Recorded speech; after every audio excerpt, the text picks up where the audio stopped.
सावित्री कवि बाजार से सब्जी ले रही थी कि वहीं बिजली कवि एक कव्वे के साथ उसका पंख पकड़े आइसक्रीम खा रही थी। अरे बाप रे बाप, सावित्री तुमने तो अपनी बेटी को बहुत आजादी दे दी है। जरा देख तो, खुलेआम बाजार में कव्वे का पंख पकड़े आइसक्रीम खा रही है। देख सावित्री, आजकल का जमाना ठीक नहीं है। बाकी तेरी मर्जी, मैं तो कहती हूँ अपनी बेटी को समझा। ऐसा कहते हुए बूढ़ी चिड़िया वहाँ से चली जाती है। कुछ ही देर बाद बिजली कवि हंसती हुई घर आती है। माँ, आज रात डिनर में मेरे लिए चिकन बिरयानी बना देना। ये सब छोड़, मैंने तुझे पहले भी कहा था और आज फिर से कह रही हूँ, उस भूरे कव्वे का साथ छोड़ दे। मुझे कई बार पक्षियों ने बताया है कि वो कौवा तुझे गली में छोड़ने आता है। आज मुझे ओमवती बता कर गई कि तू उस कव्वे का पंख पकड़े आइसक्रीम खा रही थी। वो कौवा ठीक नहीं है, एक नंबर का डाकू है वो। देख बिजली, तुझे मेरी पसंद से ही शादी करनी चाहिए। माँ, न जाने तुम उसे क्यों पसंद नहीं करती। हाँ, और शादी के बाद वो चोरी और पीना छोड़ देगा, उसने मुझसे वादा किया है। भूरा कौवा बहुत अच्छा है और मैं उसी से शादी करूंगी। वैसे भी आजकल का जमाना बदल गया है, अब सब पक्षी अपनी पसंद से ही शादी करते हैं। बेटी, मुझे सारा अनुभव है, इसलिए मैं तुझे समझा रही हूँ। माँ, मुझे ना समझाओ, शादी तो मैं उस भूरे कौवे से ही करूँगी। बिजली कवि गुस्सा होकर अपने कमरे में चली जाती है और वो पूरा दिन भोजन नहीं खाती। एक दिन सावित्री कवि अपनी बेटी का इंतजार कर रही थी, लेकिन वो सुबह से शाम तक नहीं आती। अरे, ये कहाँ रह गई है? मुझे बहुत चिंता हो रही है। जंगल में जोरों की बारिश हो जाती है। थोड़ी देर बाद बिजली कवि भूरे कौवे से शादी करके घर आती है। ए ऊपर वाले, बिजली, ये तूने क्या अनर्थ कर लिया? तूने अपनी पसंद से शादी कर ली। माँ, मैं जानती हूँ मैंने आपका दिल दुखाया है, मैं तो बस आपसे आशीर्वाद लेने आई थी। तभी गुस्से में सावित्री बिजली कवि को एक जोरदार पंख मारती है। मिल गया आशीर्वाद तुम्हें। याद रखना, अगर कभी तुझ पर मुश्किल आई तो मैं तेरी मदद नहीं करूँगी। सावित्री अपने कलेजे पर पत्थर रखकर बिजली कवि और भूरे कौवे को घर से बाहर निकाल देती है और अंदर से दरवाजा बंद कर लेती है। भूरा कौवा बिजली कवि को लेकर अपने घर चला जाता है, जहाँ बिजली कवि का ससुराल कुछ दिन तो अच्छा पेश आता है, लेकिन फिर धीरे धीरे सब जहर उगलने लगते हैं। एक दिन बिजली कवि रसोई में खाना बनाती है और भोजन में नमक ज्यादा हो जाता है। अरे, ये कैसा भोजन बनाया है? रोज अजीब अजीब भोजन बना कर ले आती हो। क्या बात है, तुम्हारी माँ ने तुम्हें कुछ सिखाया नहीं? दादी जी, मैंने खुद चखा है भोजन, भोजन में नमक बिल्कुल ठीक है। तभी भूरा कौवा बिजली कवि का पंख जोर से पकड़ लेता है। तुम्हारी हिम्मत कैसे हुई मेरे सामने अपनी चोंच खोलने की? जाओ, दोबारा से मेरे लिए भोजन बना कर लाओ। बेटे, मेरा तो दाल चावल खाने को मन कर रहा है, इसे बोल मेरे लिए भी बना कर लाए। लेकिन माँ जी, इतनी गर्मी में दाल चावल अब मैं कैसे बनाऊंगी? देखा बेटा, तेरी पत्नी कैसे बहाना बना रही है, वो मुझे भूखे मारना चाहती है, इसलिए ऐसा बोल रही है। मैंने कितनी बार कहा कि मेरी पसंद से शादी कर ले, लेकिन तूने मेरी नहीं मानी। ये सुनते ही भूरे कवि को बहुत गुस्सा आता है और वो बिजली कवि को एक जोरदार पंख मारता है, जिससे बिजली कवि नीचे जाकर गिरती है और वो घायल हो जाती है। भूरे, भूरे, तुम मुझे मार क्यों रहे हो? चुप, बिल्कुल चुप कर जा, शादी कर कर लाया हूँ मैं तुझे। अब तेरी माँ नहीं है यहाँ जो तेरी बातें सुनेगी। अब इस घर में रहना है तो जैसा मैं कहूँगा वैसा ही करना पड़ेगा। सुना तूने? जा, अभी जाकर मेरी माँ को दाल चावल बना कर दे। फिर बिजली कवि रोती हुई रसोई में जाती है। वो भोजन बनाती है, तभी उसका पंख भी जल जाता है। हाय माँ, मर गई मेरा पंख। मैंने भूरे से इतना प्यार किया, यहाँ तक कि अपनी माँ से भी लड़ गई, लेकिन वही हुआ जो माँ ने कहा था कि भूरा मेरे लिए ठीक नहीं है। ऐसे ही काफी दिन गुजर जाते हैं। बिजली कवि के ससुराल वाले उसको बहुत मारते हैं। एक दिन सावित्री रह नहीं पाती, वो अपनी बेटी से मिलने के लिए उसके घर जाती है। तभी वो देखती है। क्या बोला तुमने कि मैं बदल गया हूँ? हाँ, मैं बदल गया हूँ। तुझे क्या लगा था कि कुत्ते की तरह पूरी जिंदगी मैं तेरे पीछे भागता रहूंगा। मैं पीऊंगा, दिन रात पीऊंगा और दिन रात तुझे मारूंगा। बहुत बढ़िया बेटा, ऐसी कमियों को तो ठीक करके ही रहना चाहिए। माँ जी मुझे बचा लीजिए, बहुत दर्द हो रहा है। सावित्री खुद को रोक नहीं पाती और वो जल्दी से जाके अपनी बेटी को छुड़ाती है। दूर दूर रहो मेरी बेटी से। तुझे क्या लगा था? क्या सच में मैंने अपनी बेटी से मुंह मोड़ लिया है? क्या हाल कर दिया है मेरी बेटी का। माँ तुम आ गई। अगर तुम माँ बेटे ने मेरी बेटी को दोबारा कोई पंख लगाया तो मैं पुलिस वालों को कॉल कर दूंगी। चल बेटी, चल मेरे साथ। फिर सावित्री अपनी बेटी को घर ले आती है और वो अपनी बेटी के जख्मों पर मरहम पट्टी करती है। तभी बिजली का बीबी अपनी माँ के गले लगकर बहुत रोती है। माँ मुझे माफ कर दो, मैंने आपकी बात नहीं सुनी, मैंने अपने दिल की सुनी। मुझे नहीं पता था जिससे मैंने इतना प्यार किया वो मेरी ऐसी हालत कर देगा। आपने ठीक ही कहा था कि बच्चों को माँ बाप की पसंद से ही शादी करनी चाहिए। कोई बात नहीं बेटी, बेटी को माँ से माफी मांगने की कोई जरूरत नहीं। मैं तेरे साथ हमेशा रहूंगी और मुझे कोई अच्छा लड़का मिला तो मैं तेरी शादी भी कर दूंगी। फिर सावित्री अपनी बेटी बिजली कपी का बहुत ख्याल रखती है। एक दिन मानो चिड़िया सावित्री के पास आती है। माँ जी, आपकी बेटी के लिए एक बहुत अच्छा रिश्ता है। फिर मानो चिड़िया उस कपे के बारे में सारा बताती है। सावित्री को वो रिश्ता बहुत पसंद आता है।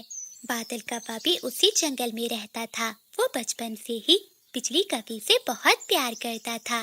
अगले ही दिन बिजली कपी और बादल कपी की शादी हो जाती है, जहाँ बिजली कपी के ससुराल वाले उसका बहुत अच्छे से वेलकम करते हैं। बादल जी, ऐसा लग रहा है कि आज पहली बार मैं सांस ले पा रही हूँ। थैंक यू बादल जी, सच में मेरी माँ की चॉइस बहुत अच्छी थी।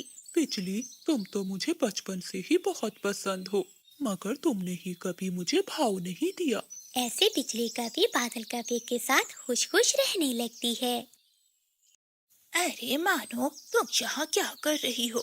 जाओ अपनी जेठानी के लिए कुछ पका कर आओ। जी माँ जी, अभी लेकर आती हूँ। ऐसा कहते हुए मानो चिड़िया रसोई में चली जाती है। तभी सावित्री अपनी बड़ी बहू से कहती है, अरे पारो बेटी, तुम्हें इस समय अपना ध्यान रखना चाहिए। तुम्हें तो पता है कि तुम गर्भवती हो और ऐसा दौर बहुत नाजुक होता है। हाँ माँ जी, मैं सब जानती हूँ, आप चिंता नहीं करें, मैं अपना अच्छे से ध्यान रखूंगी।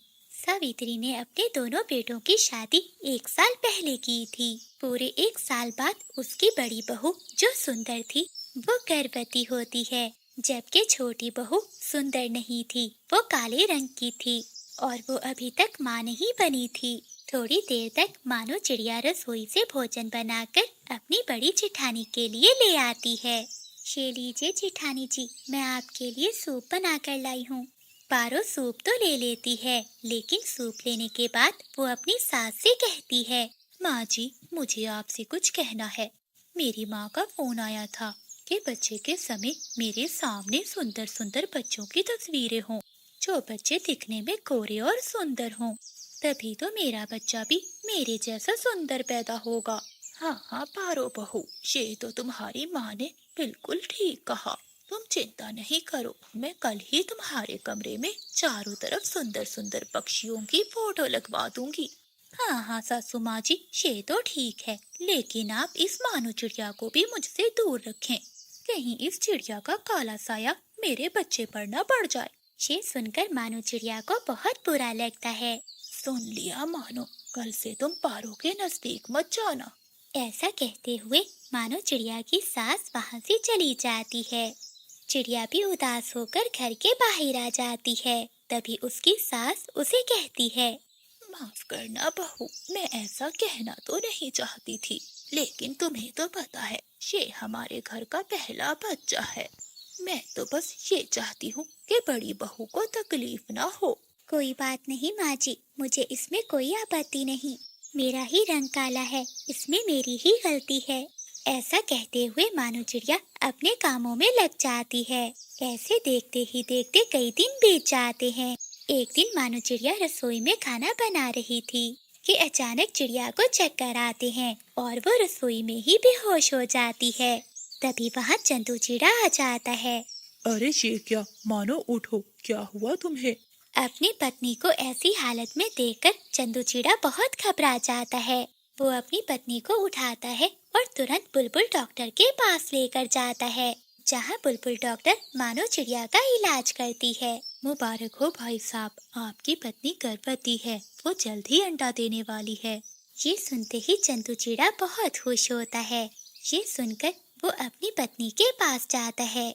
मानो बहुत बड़ी खुशखबरी है, तुम माँ बनने वाली हो और मैं पिता। फिर चंदू चिड़ा मानो चिड़िया को लेकर वापस घर आता है और वो सभी को बताता है, लेकिन वो सभी इस बात को नजरअंदाज कर देते हैं। भाई साहब, आप इतना खुश क्यों हो रहे हैं? गर्भवती ही हुई है, कोई तीर नहीं मारा। ऐसे देखते ही देखते कुछ दिन बीत जाते हैं। कुछ दिनों बाद मानो चिड़िया का पेट पारो से बड़ा दिखने लगता है। ये देखकर पारो चिड़िया को अजीब सा लगता है और वो अपनी सास से कहती है, माँ जी, जरा उस काली चिड़िया का पेट तो देखो।